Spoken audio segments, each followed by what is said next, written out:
Hello, hello mga katigang. Dahil day off, Costco again.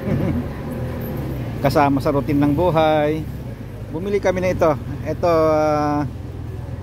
lamb shank, Greek style. Ito luto na raw, nakalagay doon. Fully cooked. Para hindi na ako magluluto, i-microwave ko na lang. Ito kasi mag-ano pa ako, mag-defrost pa ako ng ng steak. Ito na lang. At saka nagustuhan niya yung yung lagayan ng chicken na naman. Chicken rotisserie. Tinapon ko lang yung mga buto noon sa gitna. Kasi hindi naman kinakain lahat. At saka bumili din kami ng walang kamatayang Starbucks na nakalimutan i-pans. Nakalimutan nilang i-pans ito.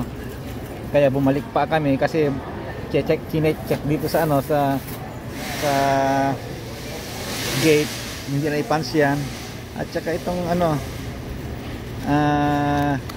sushi ng anak ko, ayaw naman yung may salmon, at saka yung pa yung isa, tuna, ayaw niya. Sabi ko ito kunin mo, ayaw niya. At saka yung dalawang tubig.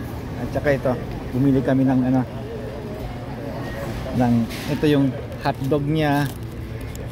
Hotdog, lalagyan na lang ng doon, ng relish, at saka kung ano-anong may lalagay. Ako, yung walang kamatayang cheese ko, at saka itong vanilla ice cream niya, at saka itong walang kamatayang Pepsi, refillable, refill ng refill hanggat kaya mong uminom.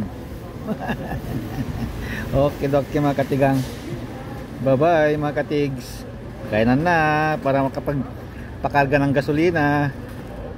Bye bye. Kasi magpapakarba kami pa ng gasolina.